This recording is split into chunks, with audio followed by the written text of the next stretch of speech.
Para ello llamamos al secretario de la Universidad Central de Venezuela, el profesor Amalio Belmonte, a quien le damos la bienvenida acá a Benepres.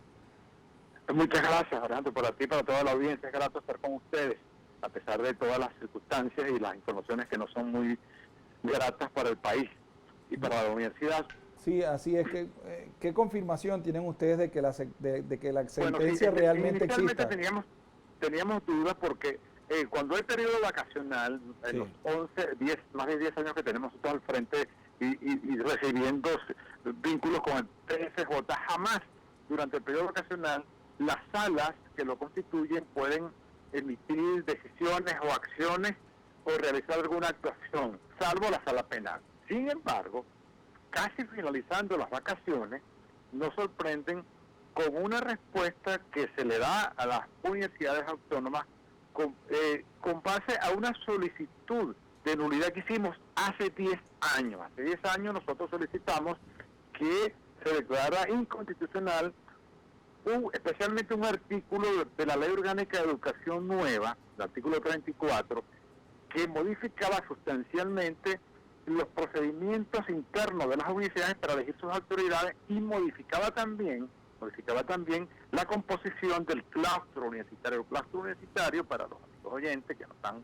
familiarizados, es es el grupo de eventuales electores en el momento de unas elecciones, constituido por estudiantes, profesores de escalafón y egresados, una parte de los egresados, un porcentaje. Bien, el gobierno ha intentado modificar los procedimientos internos de la universidad varias veces. Lo intentó con la reforma constitucional de 2007 y fue derrotado. Lo intentó modificar con un proyecto de ley de universidades en el 2010 y de manera extraña el presidente Chávez vetó esa ley. Es decir, que el gobierno ha tenido el interés siempre de controlar las universidades, modificando de manera arbitraria la composición del claustro y además de eso, las formas como la universidad determina la elección de sus autoridades, lo cual está establecido en el artículo 109 de la Constitución. Entonces, ¿qué dijimos nosotros? Ustedes están violando la Constitución, ustedes están violando la autonomía universitaria. Por ello solicitamos un recurso de nulidad del artículo 34 de la Ley Orgánica de Educación, que por cierto no tiene nada que no se debería legislárselo a la universidad, porque atenta contra la autonomía y atenta contra la Constitución. Bueno, la respuesta que nos dan 10 años después, con un retardo procesal, como dicen los abogados, impresionante y en periodo vacacional, lo que lo hace más arbitrario es, bueno, ustedes convoquen elecciones, y no solamente convocan elecciones, sino que suspenden unos artículos de la ley de universidades vigente que es anterior a este gobierno, que es la que establece en el artículo 31 y 32 las formas de elección. Es decir, el gobierno utiliza el Tribunal Supremo para llevar a la jurisdicción judicial un asunto que es estrictamente académico y que solo puede modificar la Asamblea Nacional. Entonces, en ese empeño por restarle atribuciones a la Asamblea Nacional, ellos mismos nos intentan modificar la ley de universidades, nos intenta imponer un artículo de la Ley Orgánica de Educación que es anticonstitucional para que sea el Tribunal Supremo quien decida la forma como nosotros elegimos las autoridades. Por supuesto que nosotros queremos que haya elecciones, sin lugar a duda, porque tenemos mucho tiempo, porque el Tribunal Supremo nos ordenó continuar allí hasta tanto no hubiese elecciones y es lo que hemos hecho. Ahora, ¿qué ocurre ahora? La Sala Constitucional, que no pareciera llamarse constitucional porque es anticonstitucional, dice que, bueno, en primer lugar que tenemos que hacer unas elecciones, pero unas elecciones con base en criterios que fueron derrotados, reitero, por el pueblo, por llamarlo en esos términos, en el 2007, porque eso estaba en el mismo artículo, lo incluyeron ellos en la reforma constitucional que fue derrotada. Según esa sentencia, ¿cómo deben elegirse ahora?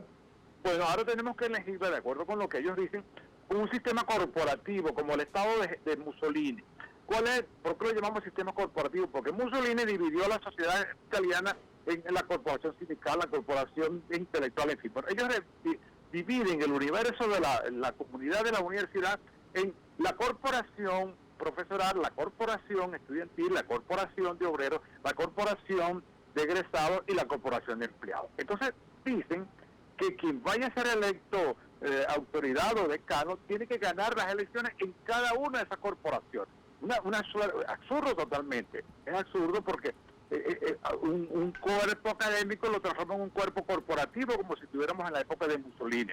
Además desnaturaliza, porque el artículo 109 de la Constitución Nacional dice: la comunidad académica está compuesta por profesores, estudiantes y egresados. No habla de corporaciones ni de otros sectores, pero ellos violan su propia Constitución, de la cual hicieron gala. Ellos han dicho siempre, respetuosos a la autonomía, tan es así que aprobamos que fuera constitucional. Bueno, pero la están violando ellos mismos. Aprobaron un artículo que ciertamente le da solidez a la autonomía universitaria, pero actúa contrario a ellos, porque ellos en todo caso les molesta, les preocupa que haya un ámbito donde la libertad pueda fluir, como es el ámbito universitario, y donde la democracia ciertamente se desarrolle normalmente. Ahora, ¿qué van a hacer ustedes como todavía autoridades legítimas de la UCB? ¿Qué van a hacer con respecto a esto? La amenaza que hay allí, y eso es bueno decírselo a la audiencia y también al entrevistador que eres tú en este caso, a tu equipo de producción, es que si nosotros no hacemos las elecciones como el gobierno dice, dentro de 6 meses nos podemos perder el cargo, quedar los cargos vacantes, y ellos designan las autoridades. Entonces, eso nos obliga a actuar con mucha sensatez. ¿Qué significa actuar con sensatez? Bueno, revisar jurídicamente, actuar en el plano jurídico, interponer lo que haya que interponer, en eso están trabajando los abogados, revisarlo en el plano político, cuál es la intencionalidad, cuál es el control de la universidad, y revisarlo en el plano académico. Para ello es necesario convocar un consejo universitario extraordinario, para ello es necesario hablar con los estudiantes, hablar con el gremio de profesores y reunirnos con el resto de las universidades, porque todas están amenazadas, todas está dirigido a la UCB y sabemos por qué, pues, por lo que representa, por lo simbólico, por la historia, en fin, por todo ello. Le genera mucho odio la UCB a ellos, y pues todas las academias, pero particularmente la UCB. Entonces, nosotros con mucha cabeza fría, el problema no es electoral para nosotros podemos ganar las elecciones con cualquier mecanismo, siempre y cuando se respete el derecho y sean transparentes las elecciones. Pero la idea, ese no es el procedimiento. Pedimos elecciones ciertamente, pero también que se respeten los principios, se respeten los procedimientos, y la reserva legal que tiene la universidad, porque de acuerdo con la ley es la propia universidad la que debe establecer sus mecanismos de gobierno interno, y no al Tribunal Superior de Justicia. Claro, lo vamos a pensar, lo vamos a reflexionar, vamos a concertar una opinión consensuada, va a haber opiniones obviamente distintas, diferentes, y los propios abogados a lo mejor tendrán criterios no coincidentes, pero vamos a vertebrar un criterio único y vamos a actuar políticamente. Que tenga la seguridad la audiencia que nosotros no vamos a entregar la universidad, nosotros no vamos a retirarnos a nuestras casas pasivamente, no, vamos a defender la autonomía y los principios de la universidad en este largo historia, que dentro de 2 años cumplimos 300 años, y no lo vamos a cumplir con un gobierno impuesto por la nomenclatura oficialista que quiere establecer el pensamiento único. Profesor, gracias por habernos atendido acá en Benepress. No, gracias a ustedes, muy amables, impermeables al desaliento. Gracias. Bien, era el profesor Amalio Belmonte, secretario de la Universidad Central de Venezuela.